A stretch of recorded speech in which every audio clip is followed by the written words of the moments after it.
Hi, everybody. Welcome to the DCQ Special Sits podcast. I'm your host, Peter JM, and today I will give you a little bit of background and some reasons why I decided it was a good idea to start the DCQ Special Sits podcast now.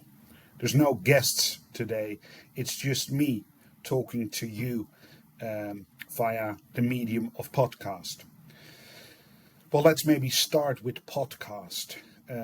It's not something that was familiar to me a number of years ago, but my eldest son, now 22, was kind enough to introduce me to the medium of podcasts just when the pandemic started. There was the lockdown, and I really enjoyed listening to long-form conversations on podcasts.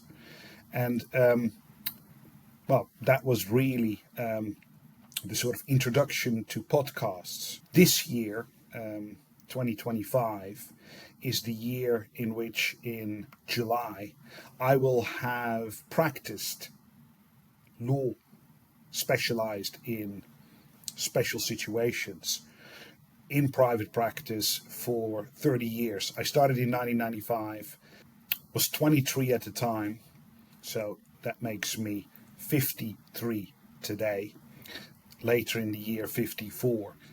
And I thought, what better, to start something new on this crossroads and take the opportunity to look back at the 30 years that have passed, reflect on the journey so far, but also at the same time look forward to what is still to come. I thought that doing that in long-form conversations where I invite practitioners in my field of expertise to sort of walk through memory lane together, compare notes, and look in the crystal ball to see what has happened, but also look at, what has changed since we started. And not only in the profession, but obviously in the world around us. And guess what? We've grown up a little during the last 30 years. And all of that brings with it that, you have a perspective, maybe have some lessons learned, and maybe have something to, contribute, something to share with people that are interested in this area of the law, of a practice, but maybe also, some interesting things of how life evolves when you happen to be in a practice like this. Those are sort of thoughts that I had when I thought, well, why not start something new with a podcast, a medium that I really enjoy, and see where we go from there. I'm here in New York today, and I really looked forward to going to New York. But as luck will have it, things didn't really go the way I had planned them. I wanted to come here with my wife. One of the things that makes New York so special for me is also it is the place where we met in 1999. And what would be, a better way of actually going back and celebrating 30 years of graduating from New York University School of Law, then maybe go with my wife and, walk together through New York and have the memories that we shared, relived together. Well, she couldn't make it, so I'm here on my own. And New York has always been a place, I believe, where walking around is the best way of enjoying the city. And I do that, long distances, doesn't matter. It's also a city, especially Manhattan, where you can't get lost. So I was looking forward to that. Well, what happens a couple of days before I'm due to go on the plane? I severely buckle my left knee. I have a swollen knee, a leg that doesn't want to operate the way it's supposed to operate, and I'm here with a crutch. So great, you lay out a plan, and reality hits you in the face, and you need to adapt. And that, to really be honest, is, well, a lot what life is all about, and also what my career has been all about. You may have a plan, but never does the plan actually unfold in the way that you had set it up. Reality always requires you to adapt. That's sort of a big lesson that I have learned throughout my career. So maybe starting first with what special sits really is. I have a beautiful definition of what special sits is on the website of DCQ, and what it really relates to in all circumstances is a situation of financial distress. A company and individuals are in financial distress. And usually there's complexity involved. It's not so straightforward. And usually there's also a cross-border element involved. It's not just one jurisdiction, it's more jurisdictions. There are, problems that are created by the financial distress of a debtor, company, individual, both. And there are stakeholders around, and solutions need to be found. Usually those are not straightforward, but bespoke, and could have various shapes.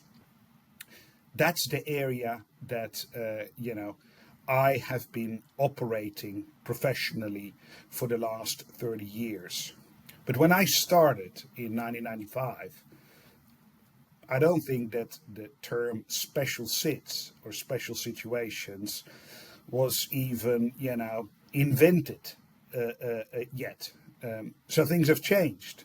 Special situations has a great ring to it because it is a little bit mysterious, and it's, neutral in the sense that if you look at insolvency, bankruptcy, restructuring, they are usually associated with something bad, have a negative connotation. People want to run a mile from it. And special situations, sounds different. But, is it really that different from, these other terms? It's something that I'd like to explore in my podcast with various practitioners. And one of the things that I think is important to note is that at least over the 30 years that I've been in private practice, the area in which we practice in special sits has developed a lot, and it's almost now, an area that stands on its own feet. When I started, it was almost like something that was, derived from a number of other areas in the law that you would more regularly practice. It could be that you're practicing litigation, and litigation may have, a subset of procedures that relate to financial distress. And if you do more of those, then, you sort of, via litigation, fall into, bankruptcy, restructuring, insolvency. But it's not, a special area of practice. It is very much part of the larger practice of litigation. Another way into special sits, restructuring, insolvency, bankruptcy, from a legal perspective, is corporate law. If you do corporate and transactional law, then that's very broad. But in certain, situations, financial distress requires you to do a distressed sale And if you do more of those, then via corporate and transactional practice area, you end up into restructuring, special situations, insolvency from a legal perspective. And then the third route usually is finance, banking. If you were a lawyer that focuses on advising on all types of financing, then you may also end up in insolvency when the borrower under your loan or the issuer of your bonds is in default, cannot repay, is in financial distress, and there are problems created by that need to be resolved. Again, you're much wider in your practice area, but you end up in insolvency. For a lot of lawyers, so insolvency is just one part of their practice, but they do a lot more. Over the years, I've seen that actually there are lawyers that just are exclusively dealing with insolvency, restructuring, and special situations. And that has evolved, that is something that wasn't there before when I started, but has now become at least a feature. Not in all law firms, but in the firms that, situate in, I guess, the major cities in the world, London being one of them, New York being definitely another one. That is actually something that, is possible. So that's something that I myself have seen change over the years. Something else that I have seen changed over the years is the introduction in the distressed space of a different player than the banks, and it's the distressed investors. So those are funds focused on actually investing in financially distressed situations. And they require a market in which banks and other stakeholders that hold debt in a situation are willing to sell that debt to the distressed investor. That's a secondary market that needs to be in place for these new players to enter the game. And they're sophisticated, these distressed investors. They are there voluntarily, while a lot of other stakeholders are involuntarily end up in a distressed situation. They may not want to be there, and actually if somebody wants to take the debt that they hold off their hands, then that's actually welcome. And that is a trend that I've seen develop over the last 30 years while I was in practice, a lot. So that's definitely something I'd like to further explore in upcoming episodes with practitioners. And myself, I have represented these distressed investors in situations. I have to deal with them on the other side. They are, a feature of the cross-border insolvencies in particular that, will not, go away.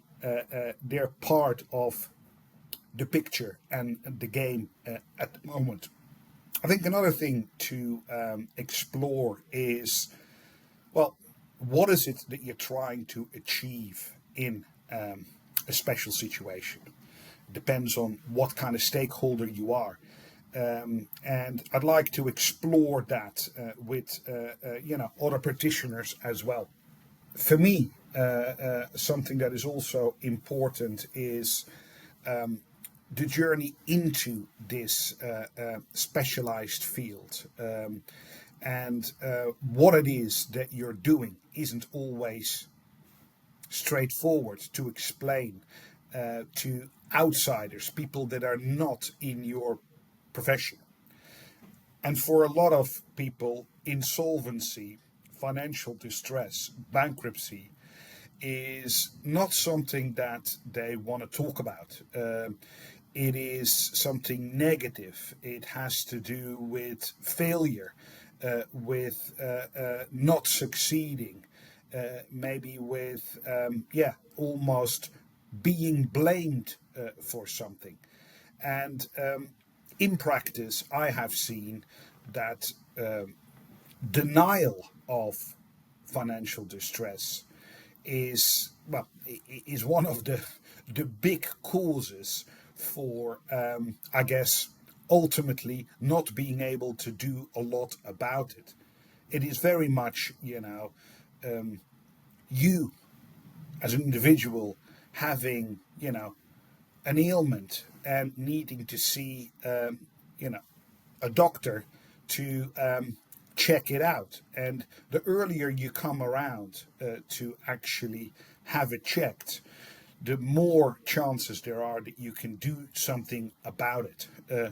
But nobody is jumping up and down to go and see the doctor. You're like, I'll walk it off.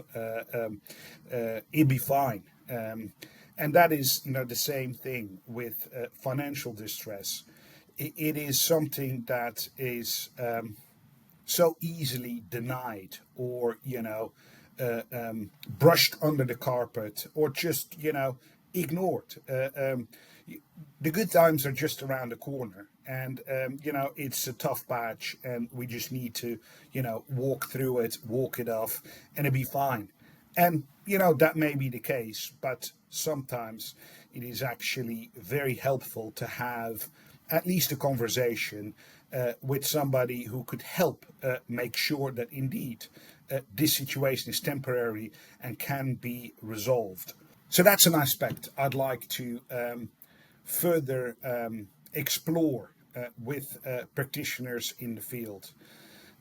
And then there is this negative stigma surrounding insolvency, which is still there, even in the most developed jurisdictions where there is a so-called rescue culture, where the focus is not to be a undertaker and bury the companies, but is very much focused on rescuing what is there, value preservation instead of value destruction.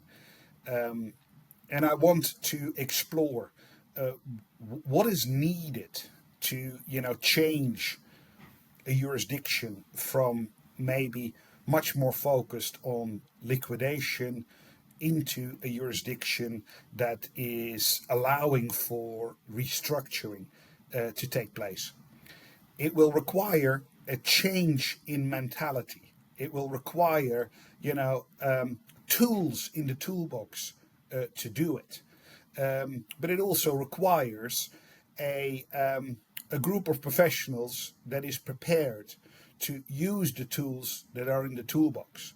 And I guess a judiciary that is able to use those tools and has the capacity and the expertise to provide value in the process.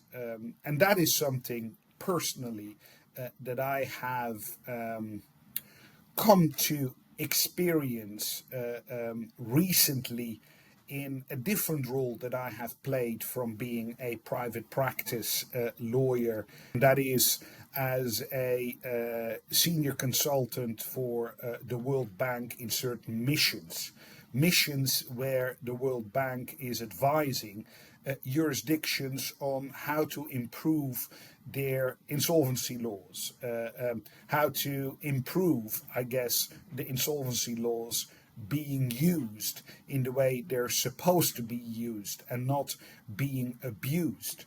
Because, believe it or not, insolvency laws and how they operate in a country are an important feature for investors to consider when they consider investing in a country. It is all about predictability, the life cycle of businesses.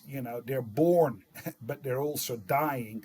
But along the way, they get illnesses. Financial distress is such an illness that can be cured or remedied. And if you know how that can take place in a jurisdiction, that is very important in terms of, calculating and pricing your risk.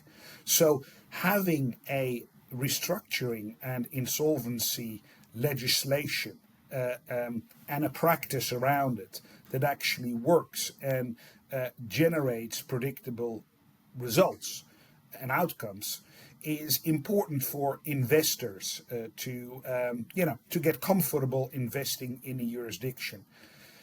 Advising on those, policy decisions sometimes that need to be made, and trying to understand how the jurisdiction has operated in this aspect of, the economy so far, opens up, insights on how insolvency and restructuring is viewed. If it is viewed very negatively, it basically breeds denial.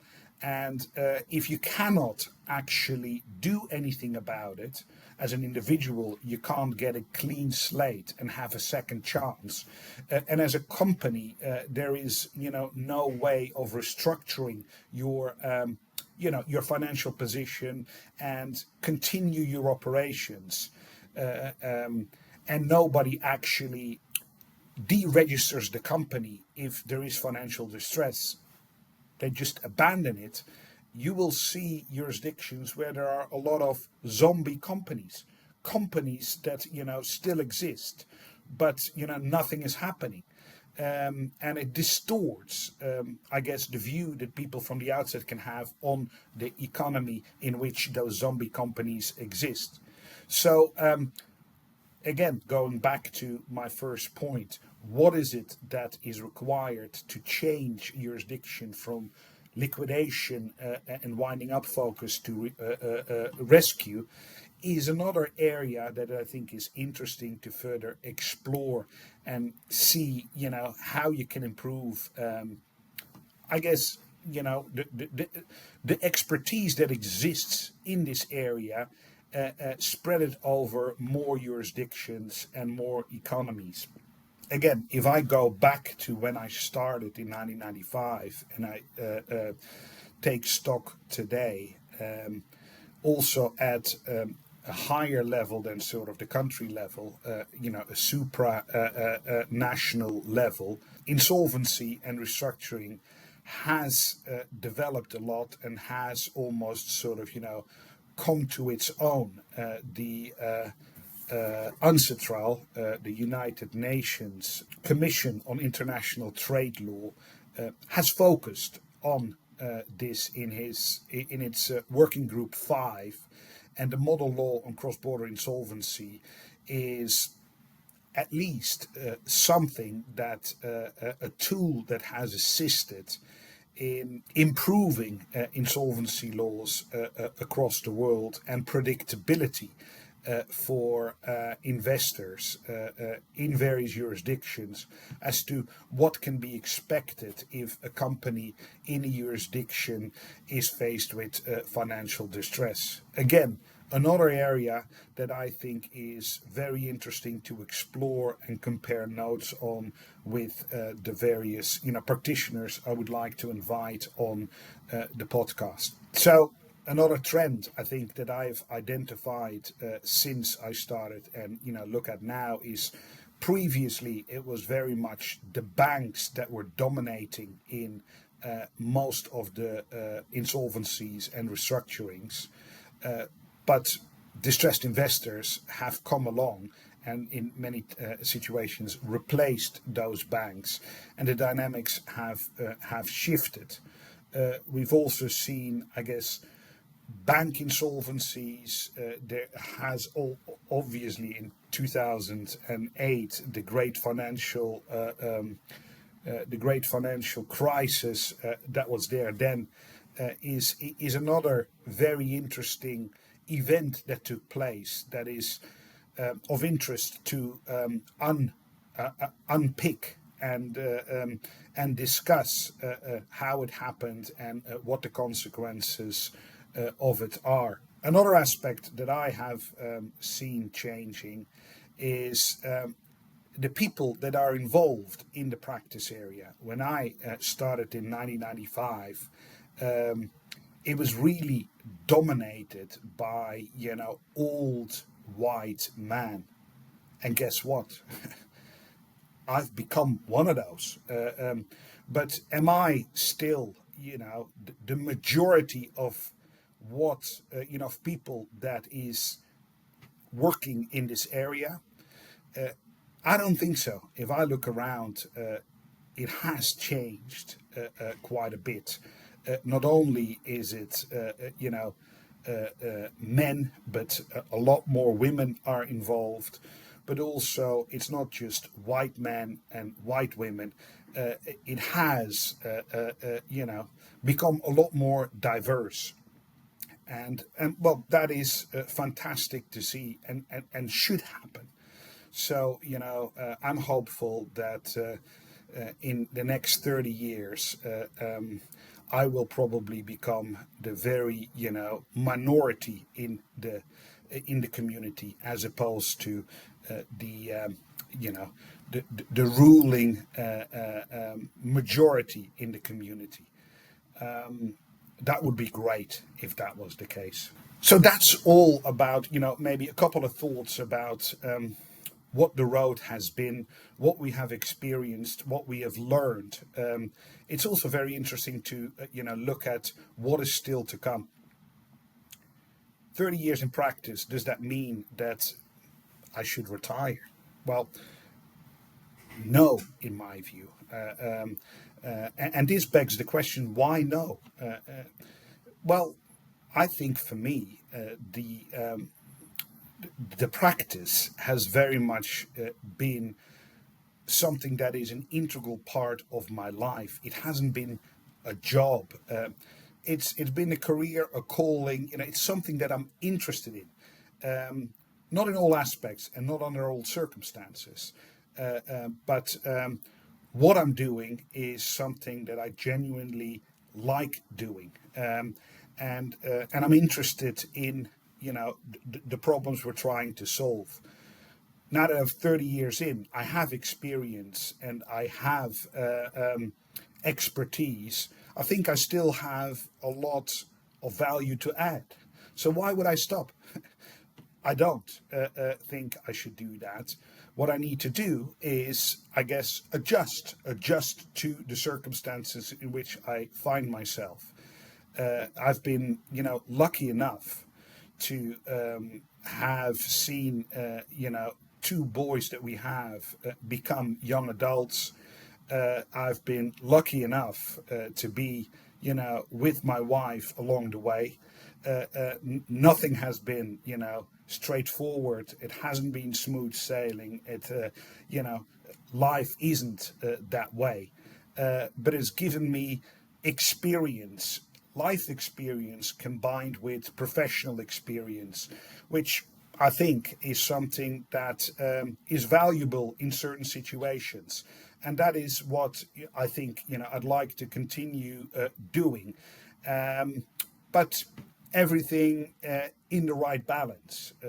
And one of the things I think is interesting of also exploring is, what does a career in special sits as a lawyer or a practitioner actually do to the rest of your life?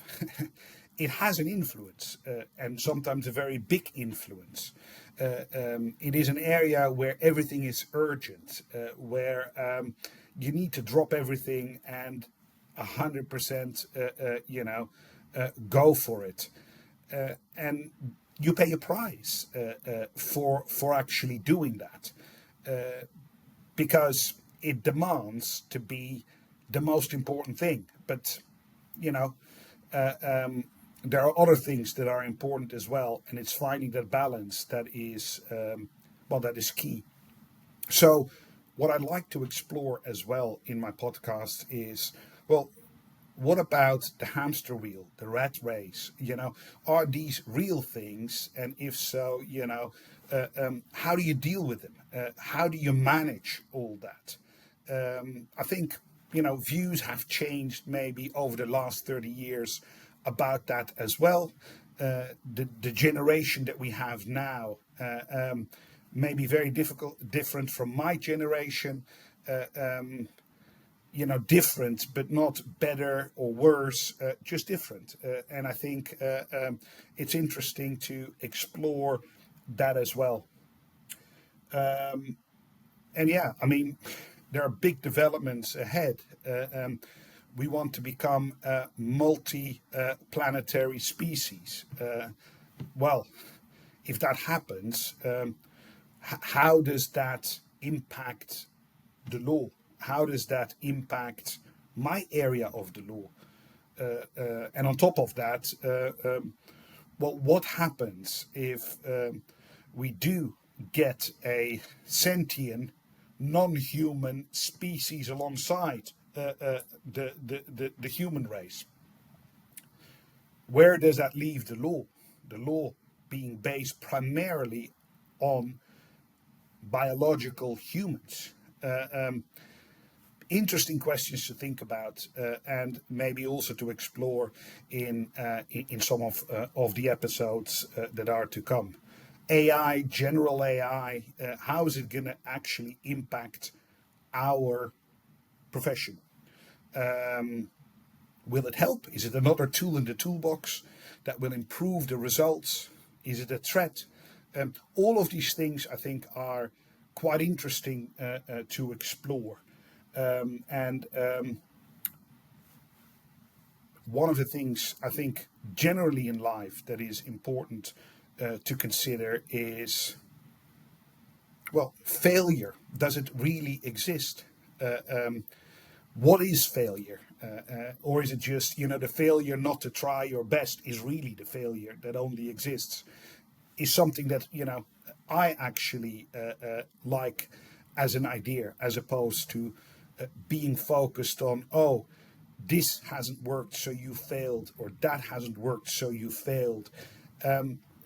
It is that mentality as to how you deal with challenges and failure that also is important for the mentality and culture around special situations and insolvency and restructuring in a jurisdiction. And I've seen firsthand the difference, for example, between the Netherlands, where I grew up, the UK, where I've been for now almost 25 years, and the US, where I've studied and also worked for, a good part of my career, in and out. The mentality towards people taking a risk, having a go, and whether or not you encourage that or whether you discourage it. I think it's very clear in my mind that in Europe, the UK, the Netherlands, if you do something that is out of the ordinary, you take a risk, you go off the beaten path. I think the focus is very quickly on, ooh, that's risky. What's going to happen if this or that happens? Everybody sees a lot of bears on the path. Well, that's not necessarily very encouraging. The US, on the other hand, still has this mentality of, great, have a go, do it, we're cheering for you. And again, if it doesn't work out, well, you've tried, you've learned. With that lesson, you can actually try again.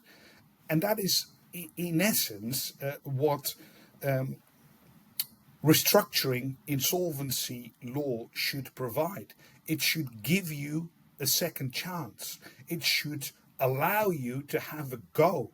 And, it may not work the way you set out it would work, But then along the way, you've learned, you take that with you and you use it for another go. And that will ultimately, hopefully, result in something that actually moves the needle forward. I very much believe in that.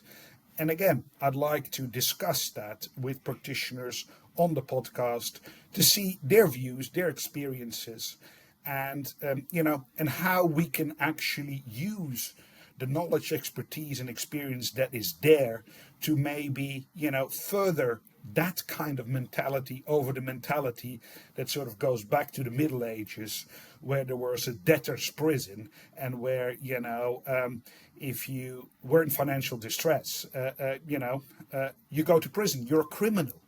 And this is not to say that there are not debtors out there who defrauded their creditors. Obviously, you don't want to have a system that encourages that. But in my mind, like with a lot of things in life, if the focus is only on the very, very few that actually abuse the law and the system that is there, you basically catch all the people that don't have that mentality and actually set them back just because you're catering for the very few that are abusing the system. And I think you need to sort of, again, find a middle ground, have the tools to deal with those that are fraudsters and that abused the trust of the other people involved, and those that had a go and that didn't succeed the first time around simply because there were other circumstances and it was a business risk to take, and they need to be able to come forward to deal with it. But if they're afraid to actually admit it because they're afraid that they will be branded a fraudster from the get-go, they're guilty until proven innocent, then obviously, restructuring is going to continue to be very, very difficult. So those are, I think, a number of things that I think are worthwhile exploring on the podcast. I hope that, this has whet your appetite, and I hope that, we can continue the conversation with interesting guests, and we'll see where it goes. Thank you very much for, listening to me rattle on a little bit on the background to and the reasons for the DCQ Special Sits podcast, and to be continued.